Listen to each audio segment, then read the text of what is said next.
I'm standing in awe and admiration. For Canada. Hello, this is Peter Mansbridge. It's a reporter's duty to be unbiased, but I'm so proud of Canadians everywhere, standing united, buying Canadian products, supporting Canadian businesses, and our very way of life. Shop as if your country depends on it. Keep your money in Canada for Canada. What up, Mike? Toronto. VK on the beat. Check. I'm in Toronto where you wanna get the city love. I'm from Toronto where you wanna get the city love. I'm in Toronto like we wanna get the city love. My city love me back for my city love. Welcome to episode 1678 of Toronto Mic'd. Proudly brought to you by Great Lakes Brewery, a fiercely independent craft brewery who believes in supporting communities, good times, and brewing amazing beer. Order online for free local home delivery in the GTA. Palma Pasta. Enjoy the taste of fresh, homemade Italian pasta and entrees from Palma Pasta in Mississauga and Oakville. Yes, we are open. An award-winning podcast from Monaris, hosted by FOTM El Grego. Silverwax.ca. Use promo code TorontoMike10 at checkout and save 10%. RecycleMyElectronics.ca. Committing to our planet's future means properly recycling our electronics of the past. Building Toronto Skyline, a book and podcast from Nick Iones, sponsored by Fusion Corp Construction Management Inc. and Ridley Funeral Home, pillars of the community since 1921. Joining me today, making her Toronto Mike debut, is the Queen of Pies, Arlene Lott.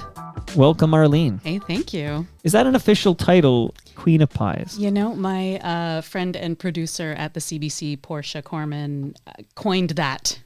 Princess of Pie, in fact, for the CBC. But I'll take Queen. Okay, you know Queen. what? I'll take the upgrade. I'm promoting you. Thank you. So, Princess, you're the Queen of Pies, I'll Arlene. take it. Yeah, thank you. So this pies business, we're going to dive into that a little later. Are you a Toronto Maple Leafs fan? Have been. Are you currently a Toronto Maple Leafs fan? I am currently uninformed. Okay, so you've tapped out. You're not currently engaged. I used to watch hockey when I was little with my dad. It was like a tradition. And the way I used to get to stay up late at night was just by begging to watch the Peter Puck cartoons. Oh, yeah. Yeah. Peter Puck is a FOTM, a friend of Toronto Mike. Yeah, Brian McFarlane is his name. He's still with us in like 90-something. Amazing. Yeah. Amazing. I remember Peter Puck too. But so we're similar vintage. So I used to watch a bit of sports with my dad, but then I kind of fell off. So you're not watching the current playoff series between the Leafs and the Senators. I have not yet jumped on the bandwagon. I'm sorry. No, don't apologize. Keep me updated. What's happening? No, it's 2-0 Leafs. Okay, go Leafs. And we're going to Ottawa now, and game 3 is tomorrow night. Okay. Done and done. So now's the time. Jump on that bandwagon. Okay. Shove over. Make some room. You are here because I was chatting with FOTM Mike Wilner, and we were talking about... Actually, the episode was going to be... I think it was going to be about the 2025 Blue Jays season, but I had no interest, much like your interest in the Leafs right now. I don't feel the Jays, and I didn't really want to talk about the 2025 Jays. So we talked about a lot of other stuff. I think it was the best Mike Wilner episode yet, in my humble opinion. And he's been here a bunch. How do you know Mike Wilner? How do I know Mike Wilner? Well, we've been together a few years, actually. We date. He's my fella. So he's your fella. He's my fella. You guys are a couple. Yeah. Okay, well done, Mike Wilner. Okay. I think, yeah. No, I think, you know what? I saw something at one point recently that said, couples, the happiest couples are the ones where each one thinks they got the better deal. That's a good, okay. So I love you this think philosophy. You got the better deal. And he thinks he got the better deal. I hope he doesn't. And one of you is correct. One of us. Yeah, one of us got to be. Right? Yeah. How long have you dated FOTM Mike Wilner? We're coming up to 3 years. Wow. I know. And how come it took 3 years for him to say, hey, why don't you talk to Arlene Lott? You're going to have to ask him. Okay, that's going to be like 90 minutes on that. Or whatever here. Yeah. So I'd like to introduce you to somebody, Arlene. Okay. Because we're not alone in this basement studio. It sounds scary, but it's true, okay? I'm not talking about the ghosts that haunt us. Shout out to the crash test dummies, okay? Amazing. There is a super Degrassi fan. I should say that less differently. A Degrassi super fan is to your left. Okay. She comes out to TMLX events. These are Toronto Mike listener experiences. Okay. She infamously came out to the first one, but was too shy to introduce herself. This is a true story. She will be, just nod yes or no before we introduce you, but will you be at TMLX 18 on June 26th? A thumbs up and a nod. Okay. Double thumbs up. Super Degrassi fan who's going to co-host the whole show, but particularly this segment we're going to dive into now. I want to introduce Andy. Say hello, Andy. Hello. Oh my God. So Andy, So fun. what do you think of Andy's jacket? Okay, this is an extraordinary jacket. I don't have anything like this. This is like a Letterman jacket, and with all the patches. It says Degrassi Panthers on the side. It's got 87 on it. It's from Retro Kid, right? So good. It's so good. We never got we got a bit of merch. I mean, you probably have seen as a super Degrassi fan, you've probably seen some of the authentic merch that we were given while we were making the show. Like we were given t-shirts, we were given Letterman sweaters. You got a Gourmet Scum shirt. Oh my God. Yeah, I was going to say. That's a Judy flash us. Shiner Okay. Toker original, I'm sure. She was our production designer and is brilliant. And if you get a chance to talk to Judy, fantastic. Well, here we go. Okay, so I don't want to bury the lead here. I called you the Queen of Pies, and then I said you were dating Mike Wilner.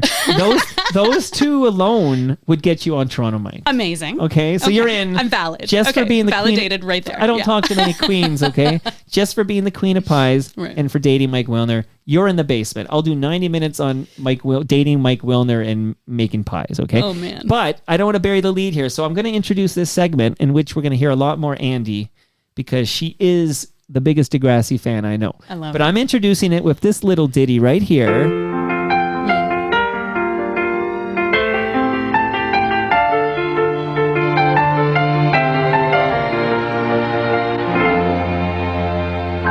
Andy, can you name that tune? I sure can. It's the theme song to the kids of Degrassi. The Kids of Degrassi Street. Going Okay. way back. So we're going way back with this one. So on that note, I'm going to crack open my Great Lakes beer. So Arlene, you have a Sunnyside IPA. Gorgeous. Session IPA. So and we have a hop pop for Andy, and we're going to do it 3, 2, 1. That's good. Oh. It's like we rehearsed it. Okay, so cheers to you. Cheers. Cheers. Cheers all. Cheers, Yeah. Miguel. Cheers to you. Take us way back, and then along the way, Andy and I will pepper you with questions. But how did you become involved in the OG series? Like before Degrassi Junior High, there was the Kids of Degrassi Street. How did you get involved with that, Arlene? This is such a random thing. And I was rethinking about it this morning because so many things had to happen for that to happen. I joke and say I'm the child of immigrants because my parents moved to Toronto from Collingwood. But it's like the old world. It's just a couple hours north of here. And so having the opportunity to grow up in the city, I went to the public school, which is right behind the Playing with Time office at Which Queen school and is Carlaw. this? That's Moore Street Public School at Queen and Carlaw. And at the time, they were looking for kids to be in a show, right? They were passing around flyers. They were going to local schools. They were saying, hey, we want kids who you think could act, but aren't actors, if that makes sense. They wanted us to be kind of natural and not trained because they wanted to shape us themselves. And I was going to this little school. I was in grade 4, so I was like 9 years old, walking down the halls, and I heard about an audition for the school play, Wizard of Oz. I audition. I go, I sing, I get a part. I get the part of Dorothy.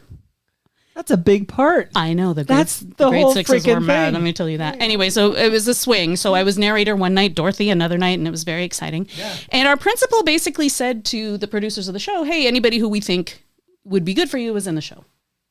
So he passed along the information to us, and I booked an audition. I don't know why my parents said yes. I don't know why I went to the audition for the play.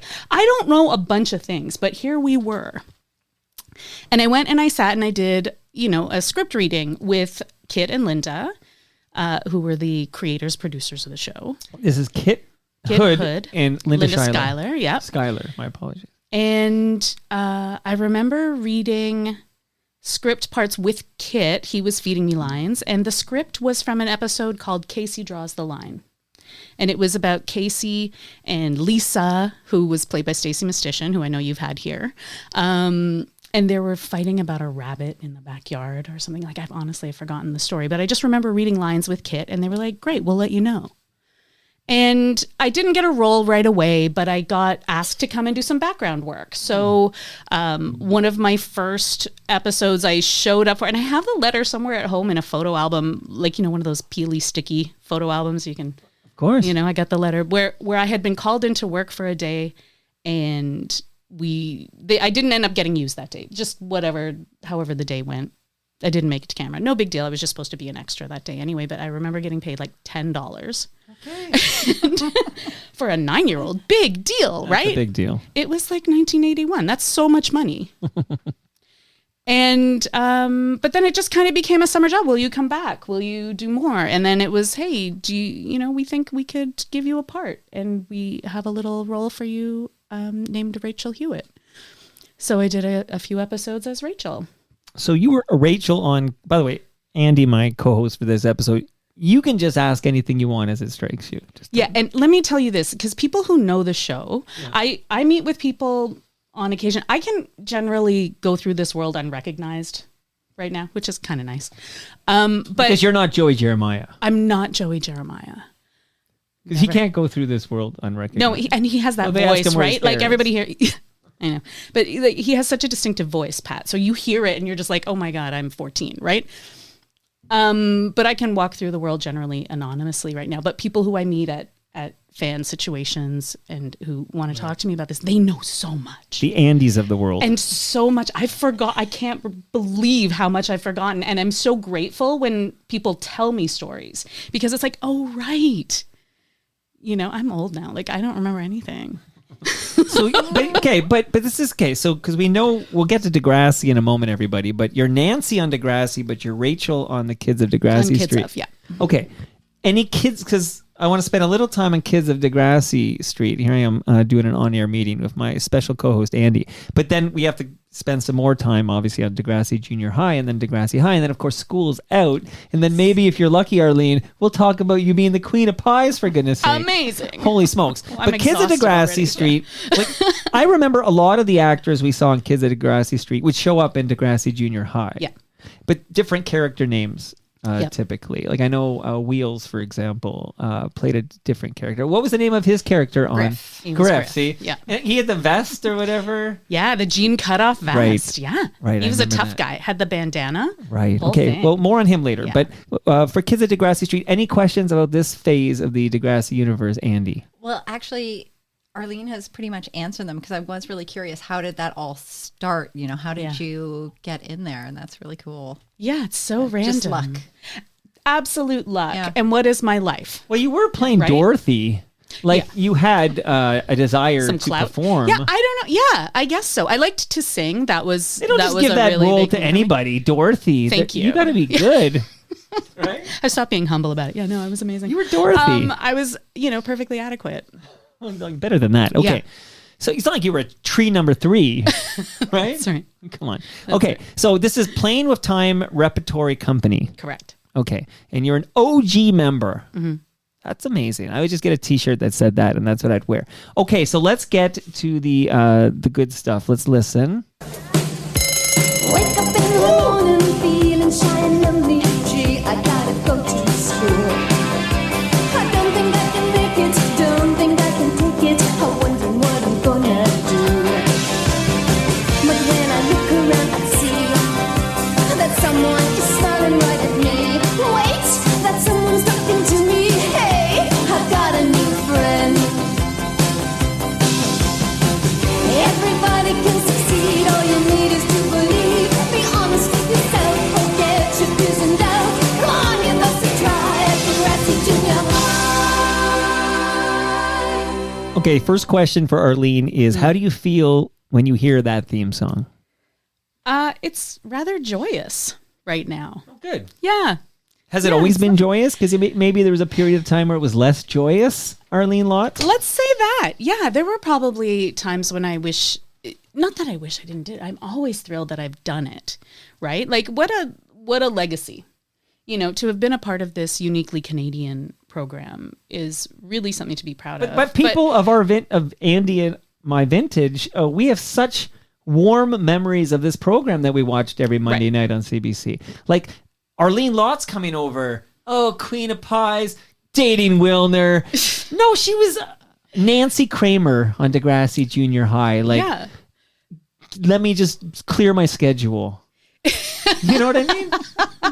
That's such a compliment. Thank you. It's so random, right? Like it's a really small group of people that this applies to, right? Like there were, I think maybe, I don't know, like 40, 50 of us in the Repco. Like there were 2 to 3 classes of us. You were kind of a grade 7 or a grade 8 or, and then at one point they expanded the school to grade 9 or whatever. So it was like there were these sort of groups of us that kind of had to travel together because we were in the same grade on the show.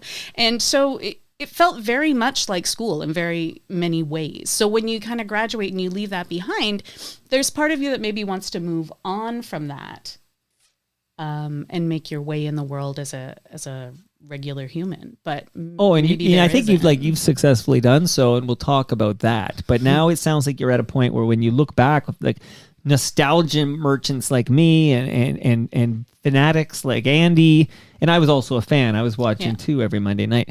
But you must now realize like you brought some joy to so many Canadians and beyond our borders as well, I'm sure. Yeah. But primarily Canadians. But this joy you brought us, that's invaluable. Like that's priceless.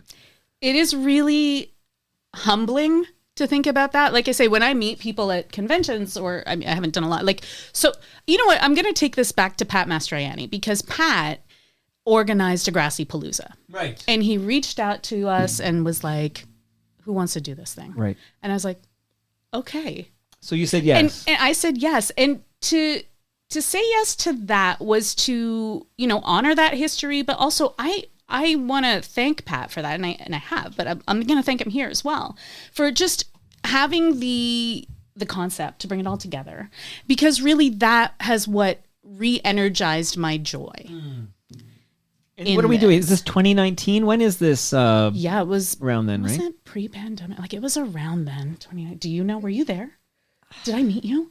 I'm so sorry. But Andy, no, that's a good question. No. Andy, did you go to Degrassi Palooza? No. Get out of my basement. What are you here for? I've been to several other Degrassi experiences. Like there was one where there was at a theater. The Schools Out screening. Yes. Yeah, I loved that one. Yeah, that was a good time. So I was there, but I didn't go to any of the Degrassi Paloozas. We had our own, me and my friends. Come on. Where we had people come as far away as California. It's amazing. To come and do a little tour of, Sure. Because you're not, right now, you're not far from the facade of Degrassi Junior High. No, we're around the corner from the old building. I was trying to Vincent remember. Massey. Yeah, Vincent Massey. But it was like around, 21st, 22nd? Yeah, but it's like north of Lakeshore. 29, 30. There was a 2 involved.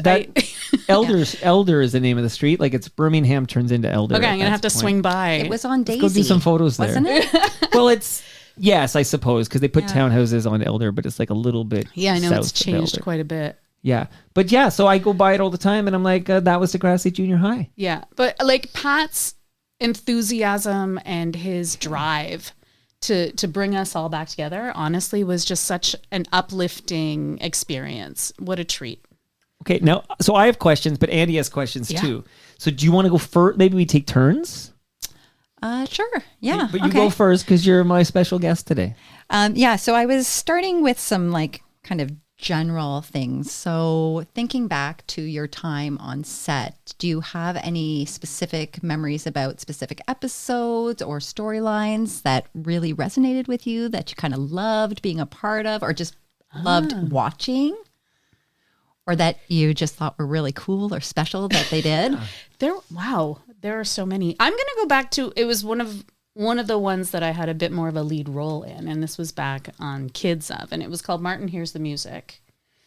And this episode had 2 storylines. That had the story about Martin, who was really hard of hearing, and he needed hearing aids and didn't want to have hearing aids because the embarrassment behind that. And also at the same time, my character, Rachel, was going to be singing in the show, and she was freaking out because, you know, she wanted to have a nice dress and she wanted to look good, but Rachel thought she was overweight and she wanted to lose weight for that. And so she was like starving herself and not treating herself well. And, you know, then she gets some guidance to be well and performs this singing song. And it was such an interesting time to learn to be a performer. Like, I really felt like I had a lot of focus on me from the directors, the writers, everybody, the music writers of the show, even like Wendy Watson and Louis Manny. And that's Wendy singing the song, the theme song. So that's Wendy singing the song. Mm-hmm. Do you know who wrote the song?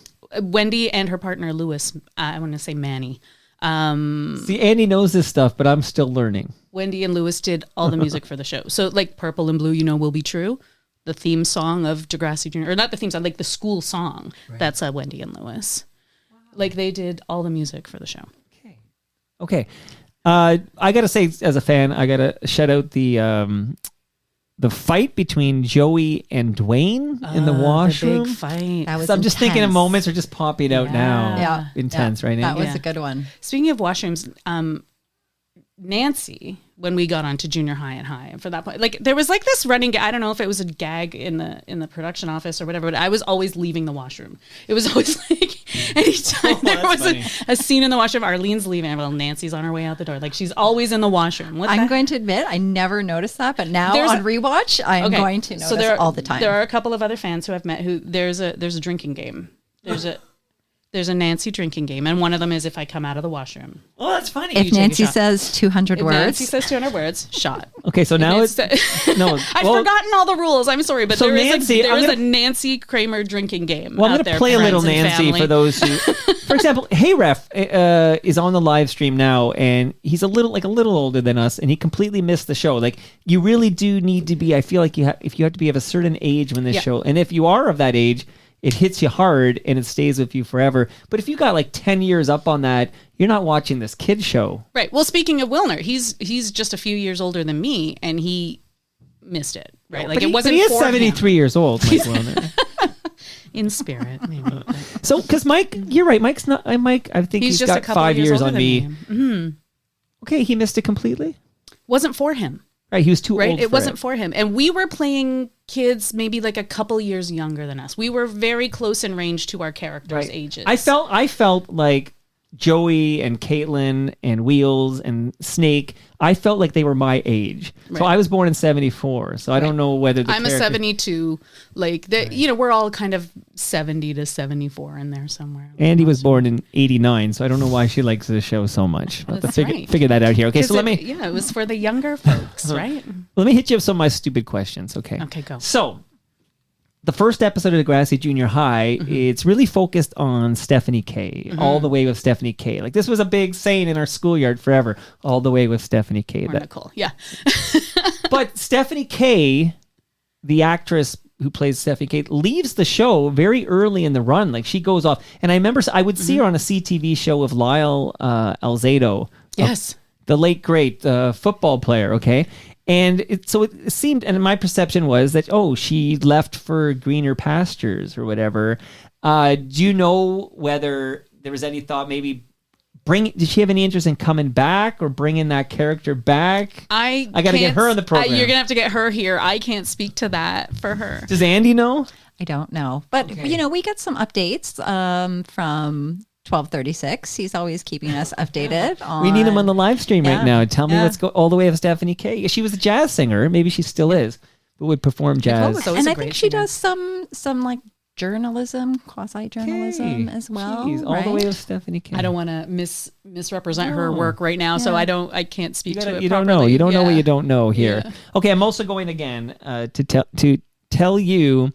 I also watched Beverly Hills 90210. Okay. But to me, no comparison. Like, Degrassi Junior High, vastly superior for my sensibilities and my interests. And I did watch 90210, but it was just like this Americanized, glitzy. It was very polished. Yeah. Right? Like, but you guys were like real pretty. They were so pretty. Yeah. Some of them were pretty, sure. But Degrassi was the I could relate to the Degrassi characters, and the storylines seemed more real and raw. A lot went wrong for us, though, eh? Jeez. Yeah.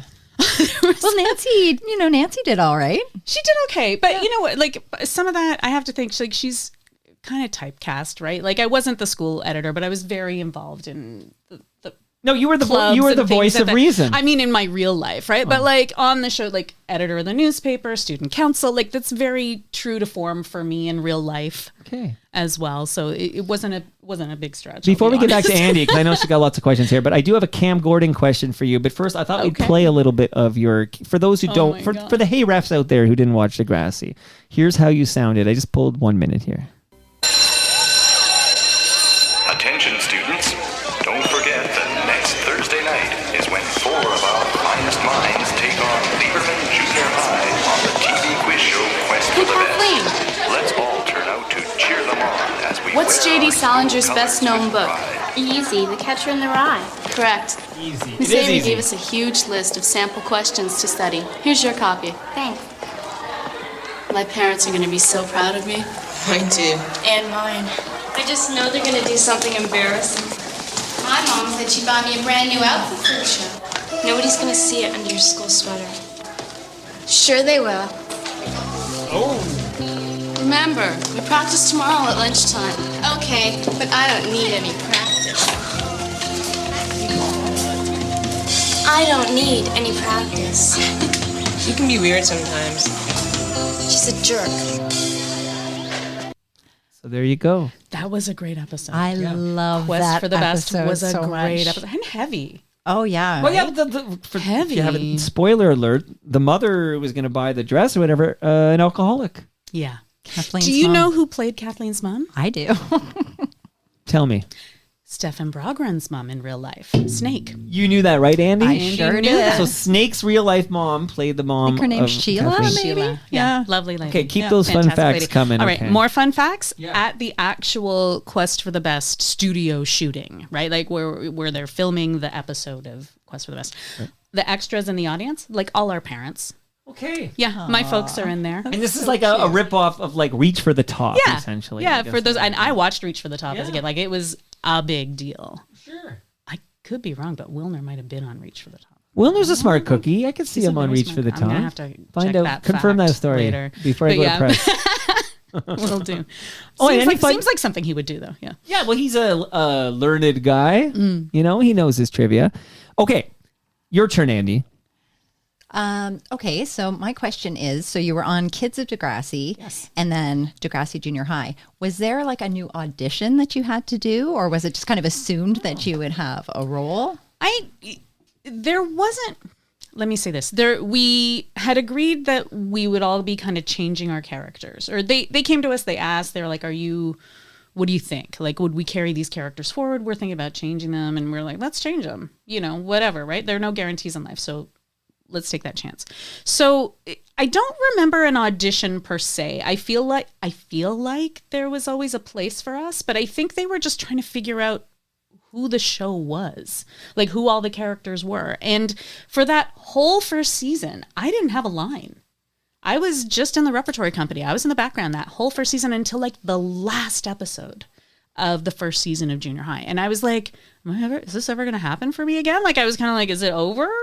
Did I miss something? Did I screw up? What happened? And I was seeing all these people around me, like, you know, like these amazing young actors around me. And I was like, oh, well, maybe I don't have the stuff. And then it was like, oh, okay, no, it just took a little time. There's a lot of stories to tell. And splitting it up between, like it used to be, there were maybe 8 of us or 10 of us in the original core group. And then now all of a sudden there's 60. So yeah, it's going to take some time to introduce those characters and weave them together into something that makes sense. But yeah, it was a long waiting process. Can I ask you about a certain trio? Of course. Go.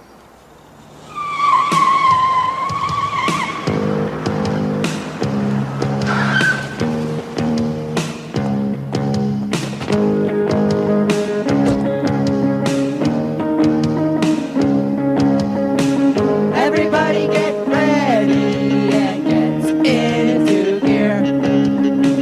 The Degrassi sensation is the one and only. The Zits are here.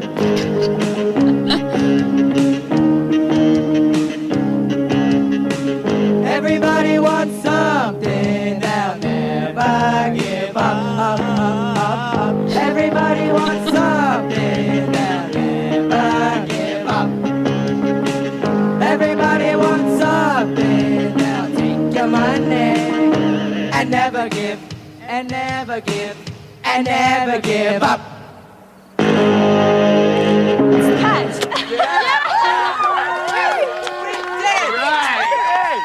It's the extended mix. This video doesn't impress Caitlin? Nothing will, man. Well, I had Steven Stone on the program. Did you? And I asked, where's the studio version? Like, how did you manage to not get them in the studio and cut like a proper 45 single Amazing. of Everybody Wants Something? And I don't know, it just didn't occur to them. They didn't do it. It's too late now, sadly. We'll get to that in a moment. Indeed. But please, let's talk about the Zit Remedy. That was Joey, Snake, and Wheels. Iconic. And I don't even have a specific question here. I just want to talk about the Zit Remedies. Nobody will talk. My wife doesn't know the Zit Remedies. She's like, her and Wilner should get together This and is talk about something else. Yeah. Yeah, no, like legend. And so often, like that jingle, they'll take your money. Like, but don't you think 680 CFTR would have played that single if it existed? Oh, so good. Right, Andy? What are your thoughts on the Zit Remedy? Blasting that in my car if the single exists. We're all worse off for them not making a Moonlight studio. Desires Sad. from the movie. Oh, yeah. I actually do have that in my playlist. Shout out to Gowan. They Absolutely. want me. They haunt me. They want me. Yeah, that song was ever present. Great song. Zit Remedy were great. Now, let's spend a moment, sadder topic, and then we'll get to happier times and pies, etc. But were you close with Neil Hope? I don't know about close. We were colleagues. We, and when we worked together on a show like that, it's like we were all at school together. So it's very much like your friend, your classmate, your guy you see in the hall every day. We shared a unique history and a unique presence on the Canadian cultural landscape. And we knew that, right? Like all of us kind of like we were going to the Gemini Awards in limos. We were like, it wasn't super fancy. And look, we were very fortunate that this was the day before cell phones. Like there's stuff, but it was really good that a lot of our lives as young adults remained just for us. Yeah, no social media, none of this Instagram nonsense. None of this Instagram TikTok nonsense, right? And he had a more elevated experience than I did in junior high and high. Like his character was much more prominent than mine. But, I knew him to be lovely and warm and just a nice guy, and I'm sorry, I had heard about his personal problems over the years, and when we found out he had passed, it was really that's what I was wondering. Like, how what's did it like none of us for you know? colleagues, former colleagues, when you learn this news, and not only do you learn he's gone way too soon, but you're learning about it now, but this actually happened several years ago. Yeah, it had been about 5 years that he had passed, and none of us had heard, and you question your own mortality. You question, is there anything I could have done? But we weren't close like that. Like again, I'm going to say it's very much like your high school. How many of your friends did you keep in touch with after? Like a couple, a few that you might see, like, and a few that I still see in the entertainment business because a few of us went into the business, but not everybody kept in touch over the You might years. bump into a couple at Jonovision maybe or something. Did you attend that Jonovision No, reunion? I didn't. I didn't hear about that one. But speaking of bumping into people, last night I'm downtown at Massey Hall at the Chili Gonzalez concert. Yeah. Who's sitting a row behind me? Nikki Kemeny, who played Vula. Okay. Andy just hit the floor. I have to go pick her up. So random. Like I see out of the corner of my eye, I'm like, Nikki? It's crazy. Crazy. Did you ever see Blue Dog Picked? Keith's perform band. Oh my God. Yeah, I definitely saw them play. And that was at, I want to say the Big Bop. Okay. I feel like it was on one of the floors because there were like 3 floors in that club. And I am sure I saw them in there. They played my high school. That's my, Come on. yes, Blue Dog Picked. Amazing. We were all wondering, are the twins going to be there? That was the big question. Okay. And again, random story about the twins. Yeah. So one day I take my kid to go swimming at Greenwood Park Pool. Yeah. And I'm in the pool and in walk Maureen and Angela. And now the 3 of us are in the pool having this conversation. There are people swimming by doing double takes. Like, what is... It was so random, but not random at all. It makes perfect sense. Well, it makes, a fan The of that. universe will keep throwing us together forever. That's I really funny. feel this way. A fan of that pool, I believe, is the legendary FOTM Hall of Famer Cam Gordon. Come on. And Cam Gordon, I mentioned earlier, voice of reason. So he says Nancy, let me get this right. Okay, no. Nancy was always so mature and conscientious alongside Lucy and Bronco.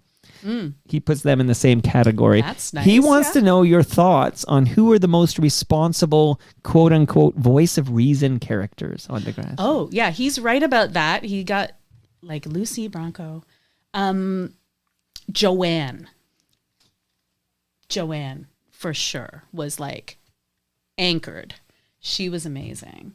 Who else was good? I think Kathleen was pretty, I mean, she was tense and intense. And Vula, too. And Vula. Yeah, Yeah, Vula she looked was good, your yeah. moral compass Yeah. for a while there. Yeah, for sure. Yeah, Snake was pretty steady. But did you ever wish your character would do something zany and wild? Like, I don't know. I don't think I would have had it in me. I liked Nancy. you for could who play she Dorothy, you could was. play zany and wild. It's a fantasy. I think Nancy was pretty needed in her place. I think she was a good voice of reason. There are always those people. When Mike was talking about doing this episode, and I was saying to him, like, Nancy was always one of my favorite sort of side characters. Thank you. Yeah. Just because, like, I don't know, like, if it was intentional, but there were so many things where I would just, like I said before, like the 200 words, like, now when I watch that, I laugh so much. In my 'cause it's like, nightmares. it's like Nancy. She doesn't care about anything. No. She doesn't care about the content. She just wants those 200 words. She's an Like, editor. it was awesome. Like, I loved it. And if it's okay, Mike, the Go other ahead. thing that I was talking to him about was in Degrassi High. Mm-hmm. There's the episode where you and Joey and Snake are taking driver's ed. Yeah, I was going to together. bring that up when you mentioned the Zit Remedy. There were 2 out And of 3 of them in there. I with love me. that episode. And then at the end, spoiler alert, Nancy is the only one who passes her test. Thank you. And she drives up in this sweet red convertible and she's like, look what my parents got me. Owned by who's sitting beside me in the car? Keith White, who played Tim's car, like Keith's car. That was my next Yeah, question. That's that little Andy's Volkswagen, question. Thank She you. wants to know Volkswagen was who owned owned by that red Keith. convertible That's that right. you And- drove. And shooting that driving school sequence was actually a lot of fun. It was a very long day in the parking lot, or like in the schoolyard where we were like driving around this course. And I think by the end, like we probably all had whiplash by the end of that. Like we were like slammed forward And there's the a scene number where of times. The driver instructor is like Yeah. wearing one of those like neck collars. Yes, yeah. Where it's We implied kinda that all basically used that, yeah. he got whiplash. It's Yeah, great. that was It's a amazing. fun episode. Yeah. Yeah. And Nancy got to be a little sassy in that one. Like she did get a little Hey, let me on the bones. little Now, sassy. now, Andy, do you think we could go to schools out now? We sure can. Oh man. Yes, please. Okay, let's go to schools out here, and That we'll, one has no song. Did it have a song? A theme song? It's not the same. And I was trying to think about that. I'm like, because the other series were so memorable, but I don't think Schools Out had a theme song. But Schools to Out open. is the most memorable because we heard the F word Yeah. in prime time on CBC. Do you remember where you were? I remember which house, I remember where I was when I When heard you the watched it? F-bomb. Yeah. And it's multiple, right? Because Caitlin, okay, Andy, I didn't pull the clip. Can you do it by heart? Well, it's Snake first, Right. Yeah. talking Snake to first. Joey. Yeah. Nobody remembers that. No. Right. And he says, oh, look, Mr. Big Man, Joey Jeremiah, dating Caitlin, but fucking Tessa Campanelli. And then Caitlin is around the corner and hears that. Yeah. You were fucking Tessa Campanelli? Yeah. That's pretty good, Andy. Yeah, Okay. I'll take it. And that's like the F-bomb heard around the world. yeah. So I was in my first year of university at York University when that aired. And there were watching parties all over campus. But I was living in residence. I was living in Winters College, or Winters Residence across from the college there. And you could hear, like, the windows were open. It was a really nice warm evening. And the windows were all open in residence. And you could hear, you were fucking Tessa Campanelli. And the whole university was like, whoa! Yeah. Like the whole... Andy, do you own a Campus. T-shirt that I says? do. Okay, so what does it say? Tessa Campanelli So on the good. T-shirt. Yeah, I'm not I even should make this. surprised. How have I not made this pie? That's crazy. Oh, please. Pies are make the pie. coming. I'm No, gonna be making pies. a pie. I got to know how you become the queen of pies. We're gonna get there very shortly. We talked about Neil Hope dying too soon. Sad story, tragic story there. I feel his character was done dirty. I gotta say, I'm uncomfortable with this ending to School's Out and what they did to Wheels. Yeah. I know what the writers are doing because of how his parents are taken, and there's a whole Greek mythology thing going on here. It's Shakespeare, I suppose. But damn, like, the way they did him dirty in that School's Out. And Not a lot of happy endings there, right? No. Lucy lost her sight. Is that right? Am I remembering correctly? But like got it back, right? Like she got she got a right? little bit of it. Were you back. friends with that actress? With Aeneas Aeneas? Yeah, Aeneas. I again- butcher every again, name. So. Similar situation, but we've since seen each other at a reunion. of Who Pats, and who we- are you we- closest with from the either the OG cast or the Degrassi Oh, that's a really Junior good High? question. I would say these days I'd say Pat, and because actually his home is around the corner from my accountant, so I have an excuse to go visit him every single year when I do my taxes. But we always have a little Pat was visit. doing your taxes. I wish he'd save me a lot of money. But no, I was just with him and his folks the other day having like espresso at his parents' place. In just having a little 1989, visit. I was working at it's called Papa Ball. It was a game at the CNE, and Pat came by, Who walked and up. I gave him free games. I couldn't believe Joey Jeremiah was at my booth. Was at he in the 89. hat? I can't freak. Hawaiian shirt? Well, he was. You can't take the Joey On a out of him, right? skateboard? Like he was. There's so many options. Yeah. Now, if like you said, we don't have video cameras and recording devices in our pockets in 1989. But if I could only get him to record, everybody wants something from me. Yeah, that would cost you a lot of money to get him to do that. So School's Out. School's Out is like the finale of Degrassi Junior High, Yeah. and I don't know what the ratings were on that thing, but Andy and I have seen it a million times. There's a special episode of Toronto Mike with the aforementioned Cam Gordon where we did a 2.5-hour deep dive into School's Out. Oh, Can I just say also, I noticed Tell here me. that Cam has said, this is a good point. Snake also said to Wheels, I wouldn't be caught dead in that piece of shit, talking about Wheels' car. The mouth on that kid. Yep. Okay? Yep. Thanks, He Cam. grew up well before everybody. Yeah.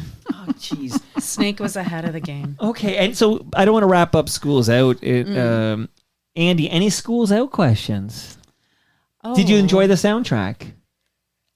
What I remember of it. You remember Gowan? I remember Gowan. Oh, you can't That forget really and Gowan. stuck out also for me. Harem Scarum, right? How'd you know that was Cam Gordon? Because he signs in as Carlos Delgado. know. And the first time he signed in as, shout out to Mike Wilner, but the first time he signed in as Carlos Delgado, I got excited that Carlos Delgado was on the live stream. I think I was. What are the odds? Yeah. excited. And Like, that let's- he knows Degrassi. You know, that guy should be in the Hall of Fame, the Yeah, real well, one. yeah, let's Like work Mike on was that. saying, Mike and Cam did a whole, what was it, 2 hours? 2.5 hours. special on School's Out. Did you learn Harem anything Scarum new did the doing theme, Cam says. Oh, okay. Well, I'll have to go back and revisit.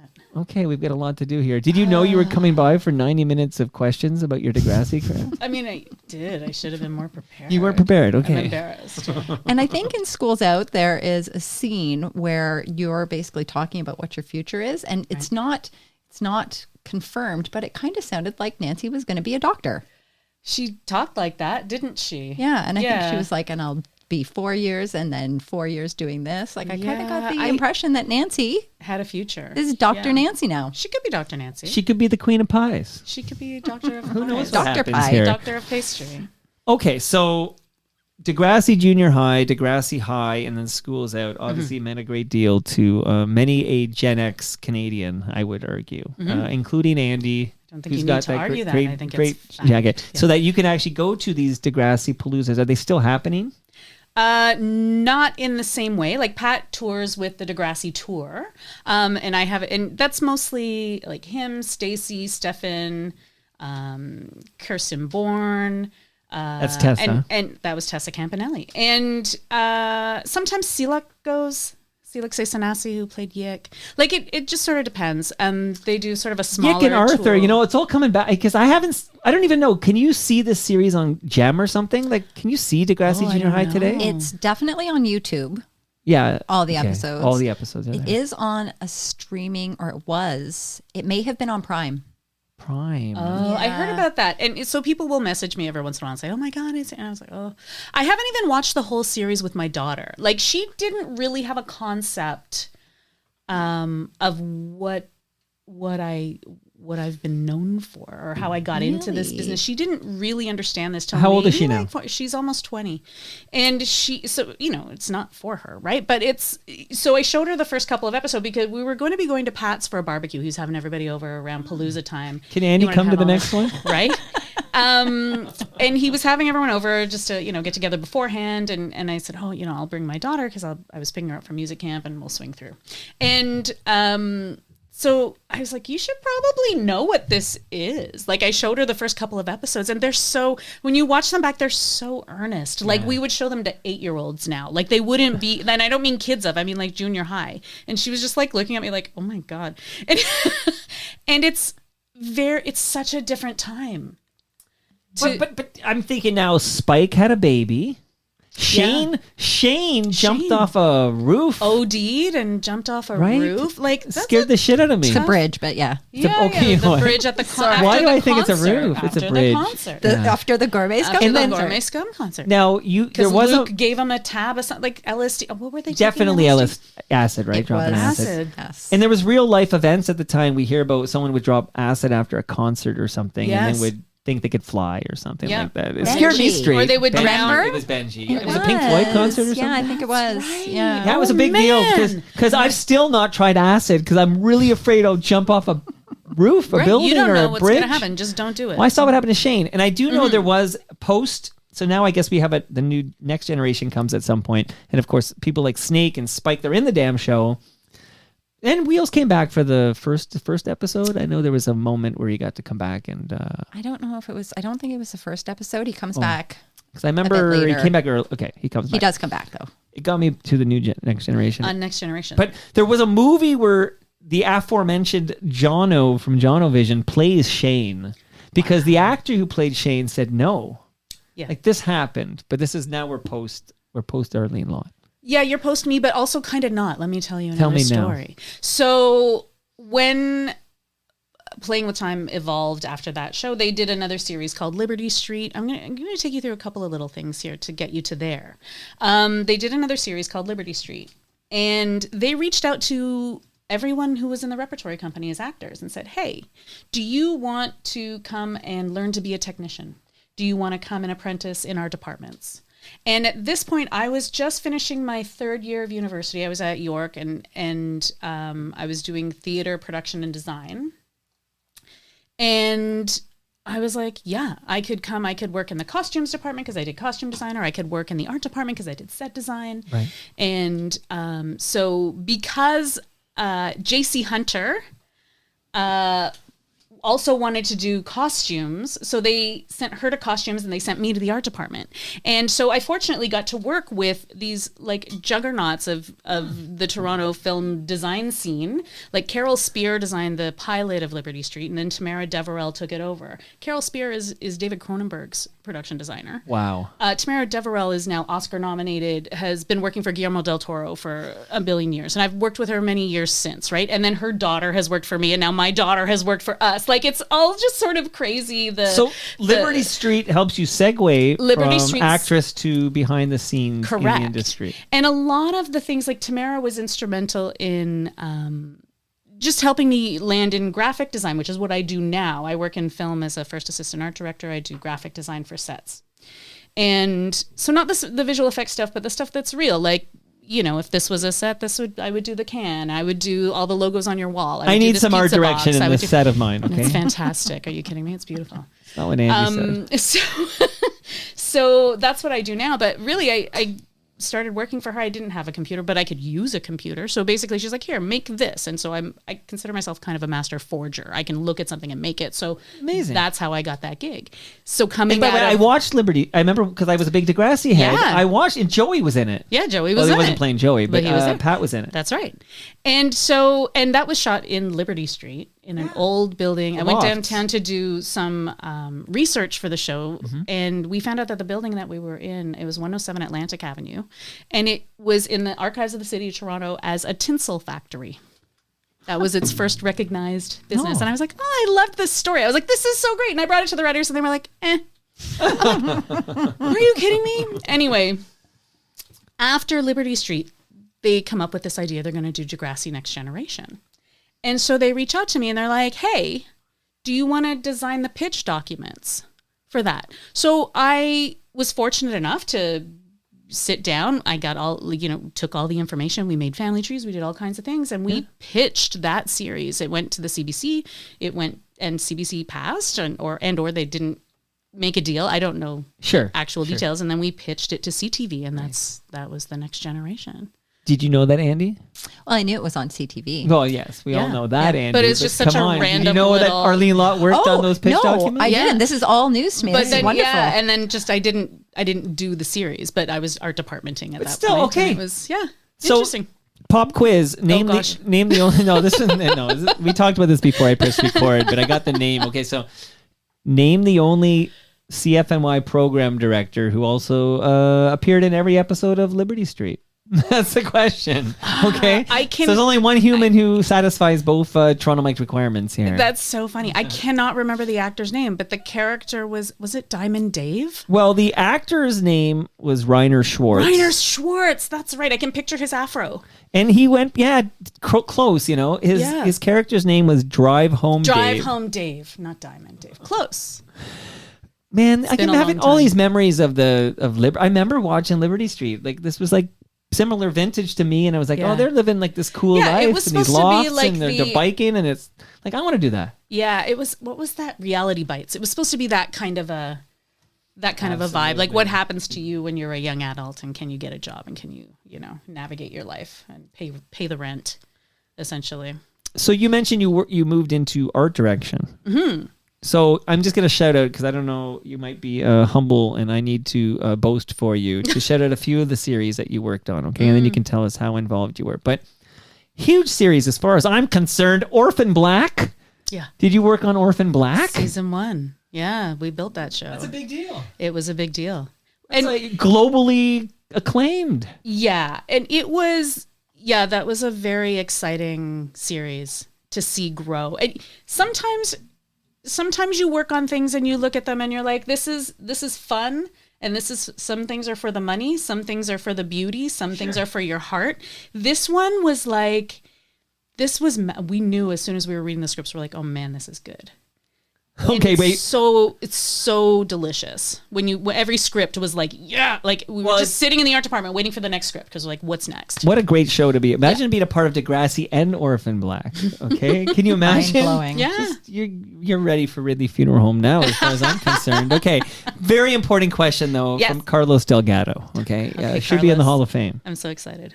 The volleyball game at Bonko's Cottage. The volleyball. Was the gang actually playing or just pretending to play? We were trying to play, but it's hard to play volleyball and talk.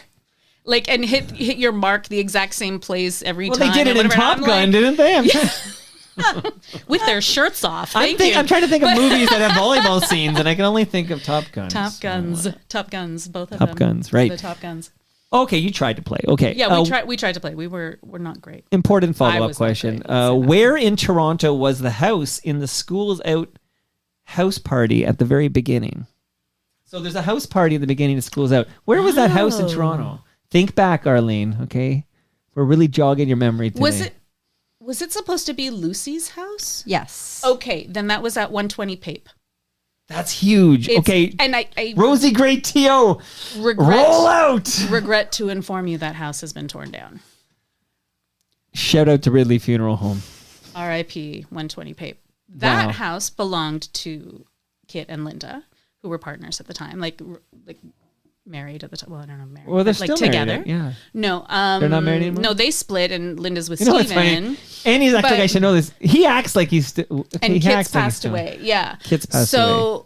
But 120 Pape was their home, and we used that as Lucy's house. So anytime there was a Lucy party, it was. How come I feel like because I just chatted with Steven in depth, and I thought they were together during the chat. But Andy, I'm the No, only they one. were. Stephen and Linda. Steven and Linda are now together. Yes. Right, But okay. Kid and Linda back Yes. then. Right. Okay. Yeah. Yeah. Sorry. Yeah, way Yes. back I'm when. caught up to speed now. Okay. So I'm I sorry. am just thinking, though, in Schools Out, I'm trying to remember, and I think it was supposed to be Lucy's house, but I don't think it was the same house that they used for Lucy that they used in the series. I'd have to see it. Yeah. I like how we were Was moving I on with there? Arlene and we all came Sorry. back No, to no, no, Degrassi. this is- No, we that's can't leave okay. Degrassi. How do you leave it Important stuff. alone? It's a But big she's the deal. queen of pies. We got to talk about Okay, that to too. pies. Pies will But wait. we're talking about these addresses. So you mentioned Pape, that 107 Atlantic. Mm-hmm.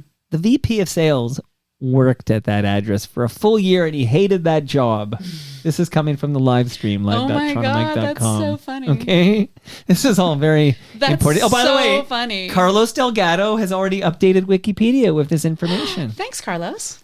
Okay, geez, you know what? Hell of a hitter, but principal guy, right? Like when the Star Spangled Banner was played, Yes. he wouldn't stand and he would sit like in protest for how they treated his Puerto Rican brothers and sisters. Wow. Did not know that. Like he's a principled guy, and honestly, if you just look at his numbers and you look at his career, he belongs in the Hall of Fame. Okay. I think he's being suppressed for playing the bulk of his career in Canada. Just my 2 cents here. You can Wouldn't talk with my. I have when are you going to see Wilner next? I have an expert on, like right after this. I Okay, have an expert on speed dial. I want to record that conversation when you tell Mike how your Toronto Mike debut went. I need to hear that. Okay, you I like met this- debut as if I'm going to be back. Like I'm somehow like a regular now. You might kick out the jam. Debut, yeah, Okay, so Orphan Black, Orphan Black, yeah. Suits. Special. Suits, yeah. Seasons 3, 4, 5 of Suits. Okay, that's a big deal. Before we had a Duchess. Yeah.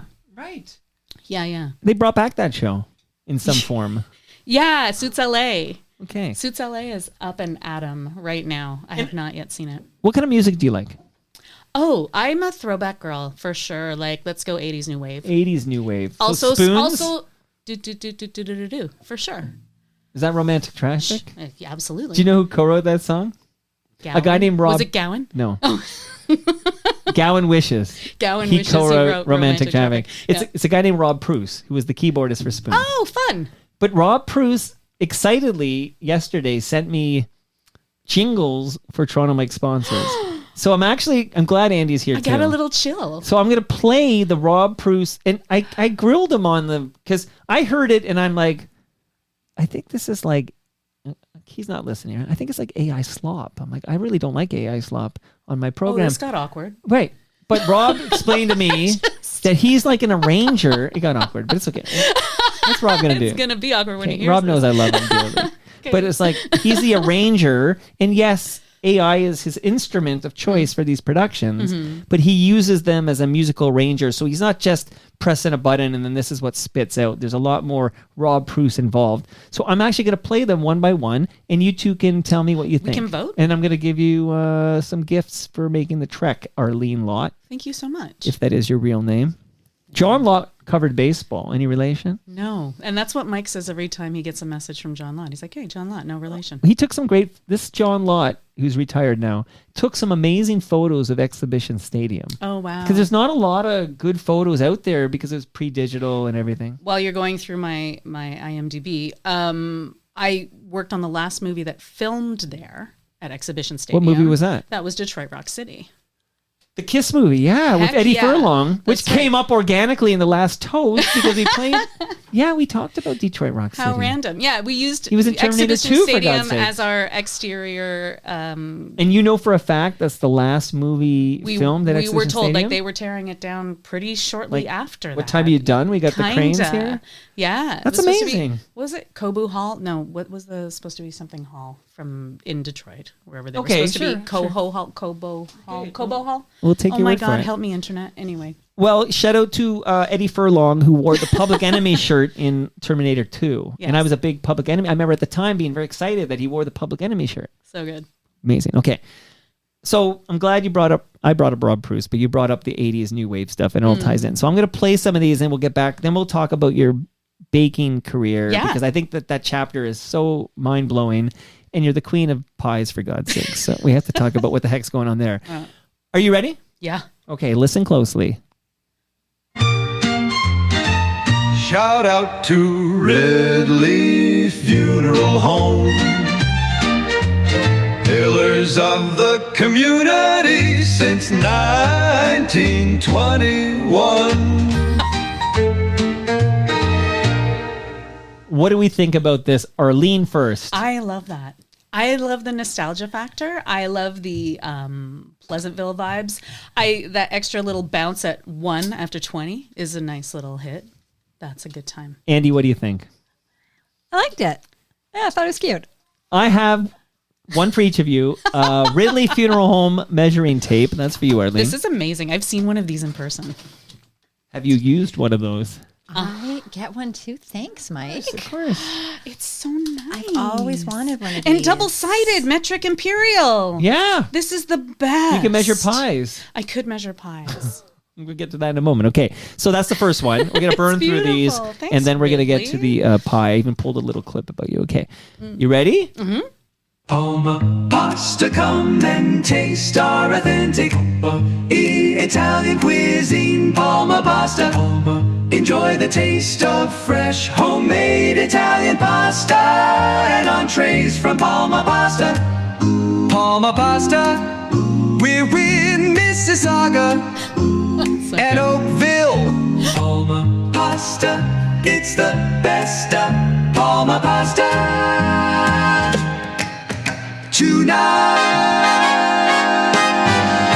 Tonight. How are we feeling about that one, Arlene? This is delightful. Do you This is enjoy delightful. Italian food? I do enjoy Italian Would food. you like a frozen lasagna from Palma Pasta? I would never say no to a lasagna. It's in my freezer right now for you. Oh my God. Okay. Thank you. Andy, what did you think of the Palma Pasta jingle? So are they all sort of in this retro style? You'll have to tune in to or- find out. We're gonna see. We're gonna see. I thought it was going to have more of like the Italian? Yeah. Well, Rob's listening, as you know. Okay. He's taking notes. Okay. He's been known to change things and make modifications as he listens to the feedback. Got to get a real So like that's you wanted to be Zappacosta You wanted vibe more going. Alfie Zappacosta, Yes. Pasta. who you'll hear at the end when I play the closing Oh my theme. God. We should be lovers. Well, see, that's you went there. Okay. But 439 yeah, Pizza see, she Nova. knows. This woman knows her shit. Yeah. Okay. Impressive. I know 2 things. That was it. Well, that's impressive to Again, me. I've used them all up. Okay, you ready for this one? We've already enjoyed their wares, but Yep. let's talk about this. It's Great Lakes Brewery, a fiercely independent craft brewery. We believe in supporting communities, good times, and brewing amazing beer. It's Great Lakes Brewery.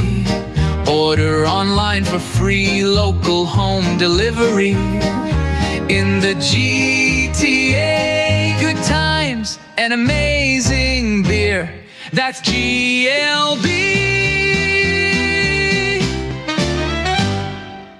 What do you think, Arlene? This is very long for a jingle. It needs to be shorter. See, this is good feedback. What's the hook?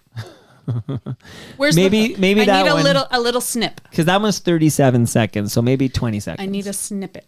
But I like it all. No, I Here's like my the question. constructive feedback. Here's my question. Are all 3 going to be aired back to back? They might not be aired at all, actually, but I did want to air them. I did want to air them with you so Right. we could have them aired and then we could talk about it. Right, because as a trio, maybe not enough to distinguish them from each other. Okay, no, good. I like this But all feedback. beautiful. Andy, do you agree with this feedback? A little too yes, we similar. are on the same page Okay. with that. I like the fact that you two could have just been like, "This is awesome, great work, Robbie, way to go." But no, I don't want. No one Is wants that that. in poor taste? Did I No. just like completely No. misstep? But But, I- I feel like they're because- all gorgeous. I love the real talk, and I love it when you're honest like that. I'm giving you some fresh craft beer from Great Lakes Brewery to bring home with you, Amazing. Arlene. What is this place? So you've got a lasagna, you got a measuring tape, you got a beer. Okay, you ready for the next one? Yeah.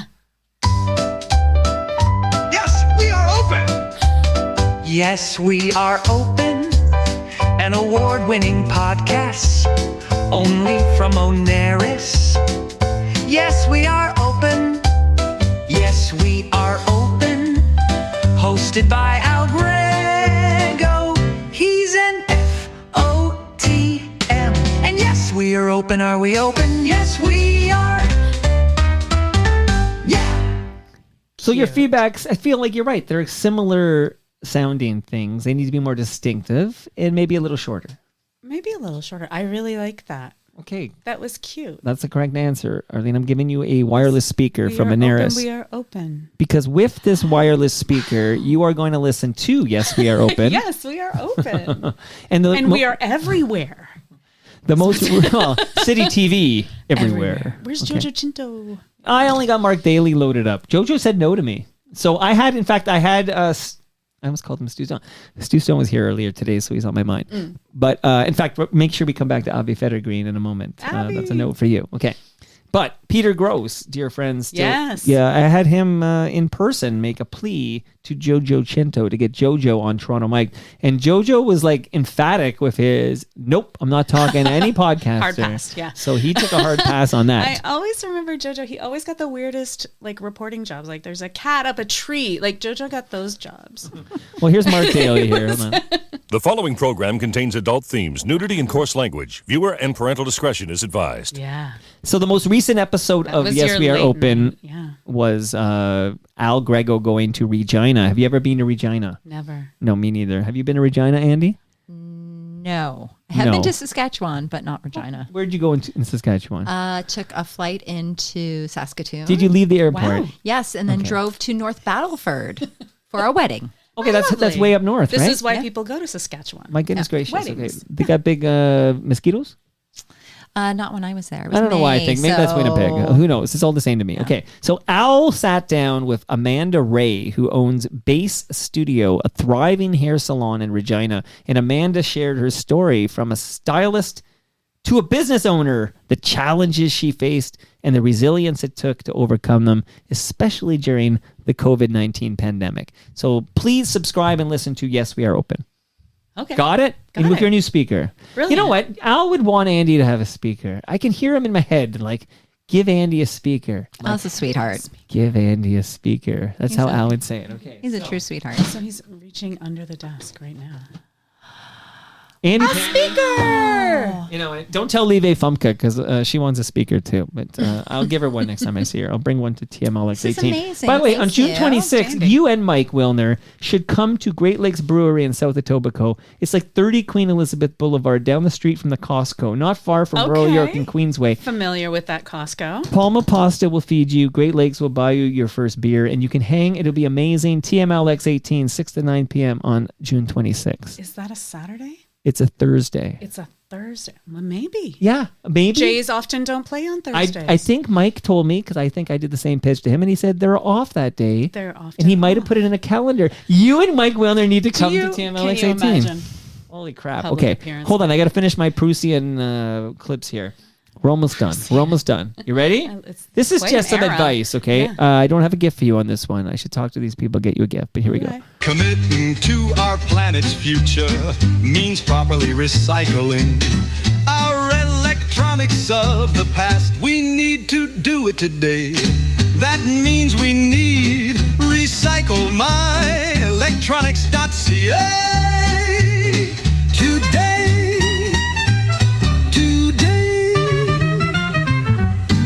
So if you have old electronics, old devices, maybe you have a drawer full of old cables you don't use anymore, don't throw that in the garbage. Go to recyclemyelectronics.ca, put in your postal code, and find out where you should drop that off to be properly recycled. I'm not even kidding. I have a whole drawer of cables. I'll bet you do.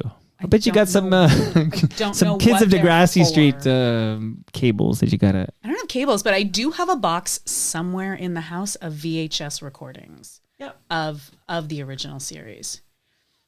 I don't know if they're any good. And I'm We'll afraid send to them. actually put them in a machine because Well, they'll probably just disintegrate. You know, you got to snap send right those in to. the- You got to send those to Ed Conroy. Oh, you have also a person known who, as like, Retro Ontario. does he do you do know this name? transfer? I know Retro Ontario. Yeah. So his name is Ed, and he's very interested in old VHS of that nature. Wow. We could get it to him. Interesting. Yeah.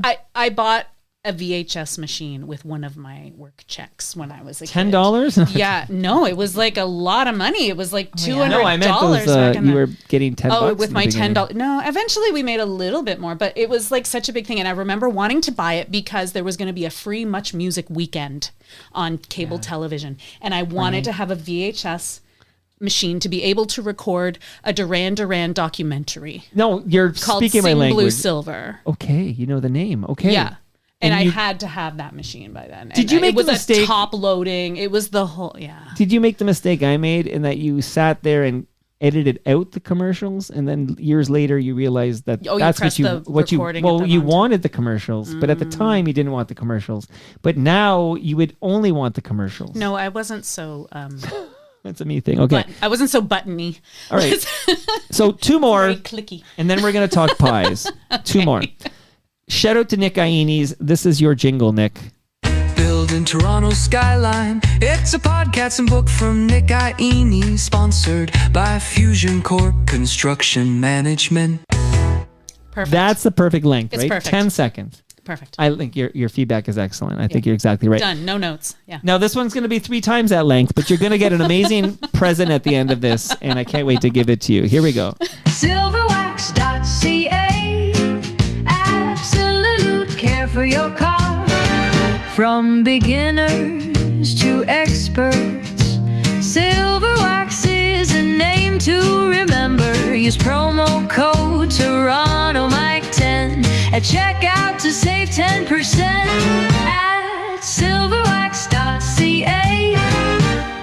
Silverwax.ca. The ending there sounds to me like Son of a Preacher Man. Oh. Right? Okay. Like, I'm going to play that ending I again, see where you're right? So going. listen to this.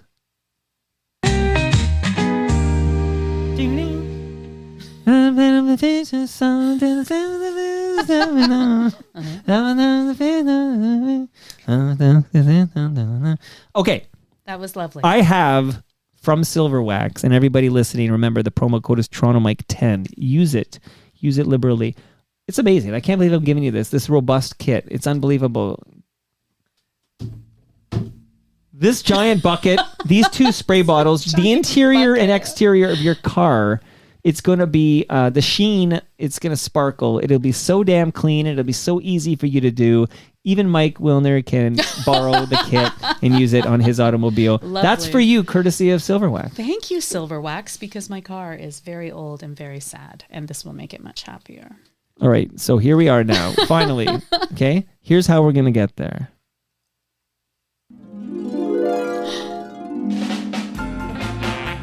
I'm Arlene Lott, the Princess of Pie. Look at this Princess. incredible pie topper. I'm going to show you just how easy it is to make. All you'll need is a stencil and a relaxing Sunday afternoon.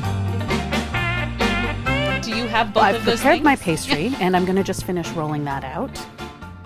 You rolling a into our joint pie here, plate. Arlene? Holy smokes. So I'll bring it down. Sit into That is where you place. announce that you are the Now Princess that of Pie, and I've been ready, calling so you the you Queen of trim off Pie. the edges. How did this happen? You're working in art design, and I mean, just how did you become the Princess or Queen of Pie? Okay, so I have often said the CBC is the gift that keeps on giving. Everything, my whole life has somehow gone back to the CBC. Which Well, is let's hope the really Conservative interesting. Party of Canada doesn't win on Monday. Yeah, from your lips to the universe's ears. We need this institution. I feel very strongly about this. My first day working at the CBC, so I worked at the CBC for a bit. So I was working in art departments and film, and then the writers' strike of 2007 hit the film industry. Okay. And so we didn't work for a long time. And I wasn't quite sure what I was, or was it? Oh, maybe I'm ahead of myself. No, it was around 2007. I had a friend who was working at the CBC. She was coordinating audiences for Air Farce, for Royal Canadian Air Farce. Yeah. And the CBC was coming up with a new lifestyle show called Stephen and Chris. Yes. Hosted by the yes, designer guys, I know Stephen this, Sabados, yes. Chris Heinman. Yep. Chris is no longer with us, sadly. But it was a very interesting time. And she said to me, hey, you're not working right now. Do you want to come and work and help me coordinate audiences? And I was like, okay, I could probably do that. I don't know. So I would call my friends and be like, hey, you guys want to come to a taping? Like, whatever. And people's moms would come. And it was lovely, right? It was wonderful. But my first day working at the CBC, I walk in. I went to a audience session for The Hour with George Stroumboulopoulos. Right. His guest that day, Jean Chrétien. Yes, You know, some guy. yeah, some guy. I'm in the elevator after I start working there a little while later with Peter Mansbridge, who, you know, opened FOTM Peter Mansbridge. Peter was carrying a printer. to his desk, and I like get in the elevator. And I'm like, do you not have people to carry your printer, Peter? Like, is this anyway? I feel like we don't have conscription in this country, but I think everybody should go work at the CBC for a year just to see how news moves across this country. I think it's an almost impossible job to tell people from coast to coast to coast how we do things. I think it's a very important place. Anyway, so I was working at the CBC in lifestyle television, and my audience coordination time was kind of coming to an end, and there was still a few more episodes of Stephen and Chris to go with that first season. And I went to the producers and I was like, hey, listen, you don't really know what I actually do, but I kind of do this art direction stuff in the real world. Like I won't be doing audience for you anymore, but thanks, it was nice. And maybe next year, if you have room on the crew, I would love to come and work with you. And they said, you know what, don't go, like stay and come in and be Steven's DIY producer for a little while. So I, worked with him directly for a bit and was able to infuse some graphics and like do some other things. It was so exciting. It was such a wonderful time. It was the first time in a career move where I ever took a chance and asked for what I wanted. And it was this beautiful moment that was reciprocated. How fortunate, right? And so I met a lot of people working at the CBC. Sure. Anyway, film kicks up again. The economic downturn of 2008 happens. The show gets put on hiatus, so I go back to film. Not that I didn't look back. I really loved lifestyle television. I thought it was a lot of fun, but I think I ended up I think it cost me money to work there. But it was a brilliant time in my life and really good for my soul and good for my creativity and good for a bunch of things. So anyway, met those contacts there. And like I said earlier, my friend Portia, who coined that phrase, the Princess of Pies, she reached out to me, and she was the head of CBC Life at the time, or she was doing directing the programming there, or whatever. She was in charge of all of that, the exec there. And she said, I want you to come and shoot a segment with me. And I was like, what do you mean? And she's like, yeah, we have this idea. Like, do you want to do this? And I was like, be on camera. And she was like, yeah, we want you. And I was like, I haven't been in front of a camera. Yeah, Nancy Kramer was a long time ago. And, I was like, what do you, like me? And she's like, yeah. And I was like, okay. So I decided to do it. And I've been really fortunate in my life, and I'm pretty good at seeing a good door to walk through. And that was a good door. And that comes from like the pie thing in general. My mother was like your classic 1950s housewife. June Cleaver. And her name was June. And my dad was Bob. So yeah, June and Bob. And not Ward. It writes itself. And so she made a mean pie. She made a wonderful pie. And so I learned how to make pie from my mother. And to me, like it's love, right? Like pie is love. So, and I think a lot of people are afraid to make a pie. And why would you make a pie when you can walk into the grocery store and get one for like $7? Why would you go to all the trouble except for that you want to, You're the princess of pies. Yeah, I am now. Yeah. Yeah. You were on a podcast hosted by Leslie Taylor. Do you remember this? Yeah. Okay. So Leslie Taylor, probably listening to us right now. Leslie Billion. Yeah. She's awesome. Yeah, absolutely. And she's got a baseball connection, You can, I this. do. Okay, Yeah. Okay. I was gonna say you can tell Mike Wilner this story. He'd be interested in the rest. They of know each other. Yeah. Okay. Very good. Very good. So where has this Princess of Pie taken you? I'm just trying to understand. Where has this esteemed title taken you, Arlene? So there's been a few things with pie, like. Maybe, I don't even know how long ago it was, 7-8 years ago. Instagram was a wonderful thing that was new and fresh. And I happened to see a pie artist on there who cut letters out of pastry instead of just making a regular solid top or lattice top or, all those things that we know to be your classic toppings. And I was like, oh yeah, I know all of them. Oh, you mean I can take the graphics work that I do? Right. And transfer this to pie? Duh. Right? Light bulb moment. Thank you. And so I started doing pastry art, pie art. And there were sort of a few of us out there doing it, not a ton. Maybe 12, 15 of us that I could name off the top of my head. Stenciling? I don't even know what we're... Some of it is like you might start with a stencil. You might just freehand it. You might use cookie cutters. You might use whatever you have around your kitchen to cut things. Did you know this, Andy? Well, Which part of it? I don't know. Did you know any of this? Like, so you can make, I don't know, theoretically there could be like a Rob Proust pie. Yeah, or there could be. Whoa, Arlene is going into a bag. Watch your head there. very Okay. exciting. Yeah. Okay, this is exciting. I'll do play-by-play here. She's reaching into a Need a bag. drum roll. What? I do have a drum roll. Should I do it? Spun a Do you want a drum roll, Arlene? Yes. Because I loaded it up for somebody else. Roll.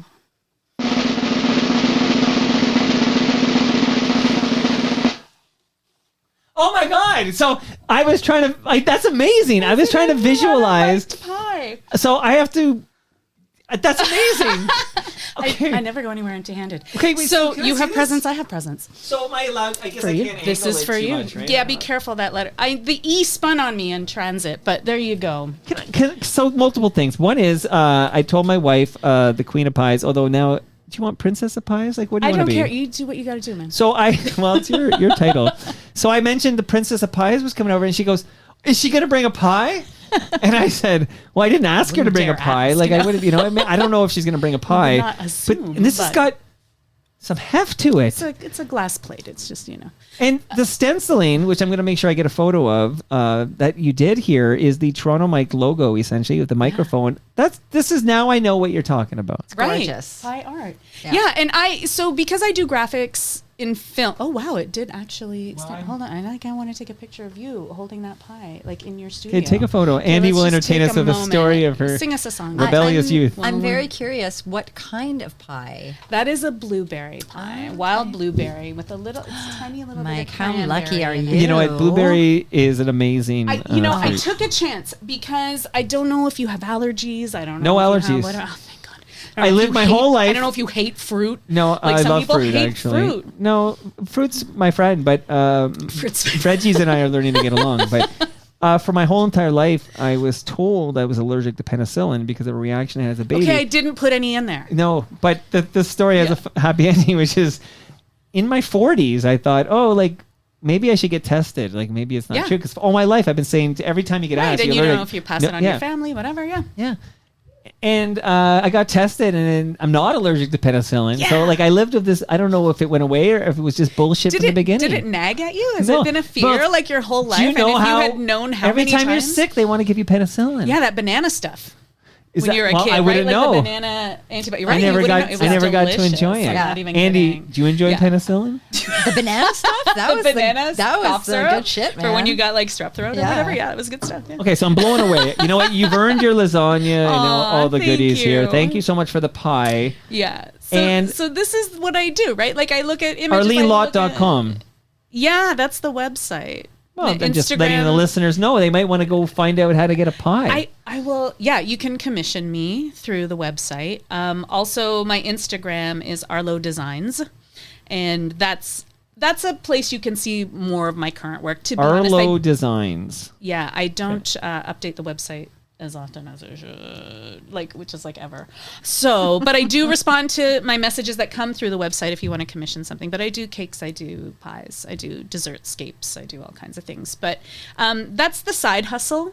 That's the side hustle for when film slows down. I think everybody who works as a freelancer, especially in entertainment, it's really handy to have a side hustle that you can turn up and turn down. Right? No, it's amazing. So this is how I see your life, right? You've got your main gig, and then you got this amazing side hustle where you're the princess of pies, for God's sakes. Yeah. And then you have this other I can also do the Degrassi nostalgia circuit. Do you know what I mean? Yeah. You can get pulled into the Andys of the world, or just Andys of the world. dying. So and sometimes in film, there's crazy overlap. We'll see people who were our crew members back then, or cast members who now work in film. When I worked on The Strain, there was myself. Another big show. Myself, Silexi Sanasi was an AD on that, who played Yek. And then Darren Brown, who played Dwayne, was also an AD. So we would be standing in the kitchen some days, getting a coffee, whatever. And Miles, who was one of the executive producers of the show, would just walk by and just start giggling because he's got 3 Degrassi kids on his staff. Andy would freaking have kittens. Yeah. Yeah, it's really weird. She's going to start watching The Strain because she knows what's going on behind the scenes. Yeah. And you worked on the Killjoys, right? I worked on the Killjoys. I did seasons 4 and 5 of Killjoys. Yeah. And the production designer of that was Ian Brock. Ian Brock was a grip on Degrassi when I was 9.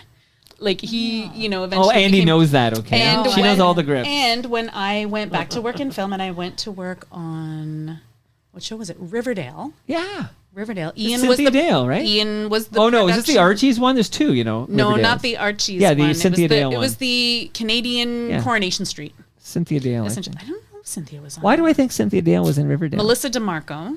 Who's on Degrassi, The Next Generation? Yeah, and who else? Like they have so many people.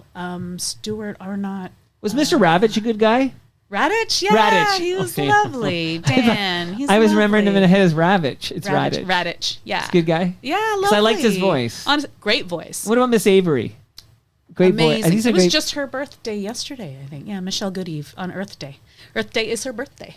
Okay. Yeah, lovely. Lovely human.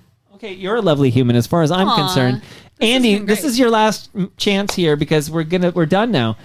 Any Degrassi questions that have been lingering in your mind for this past several decades? You have an OG Degrassi person here. I don't She's even- also the Princess of Pies, and she's dating Mike Wilner. It's so Well, I will random and say weird. that I do follow you on social media, Oh, and your amazing. pies are gorgeous, thank and the you. odd cake that you do, like it's incredible work, really. And for someone like me who is not particularly artistic, it's really impressive. You know Yeah. what? Come over. I'll give you a lesson.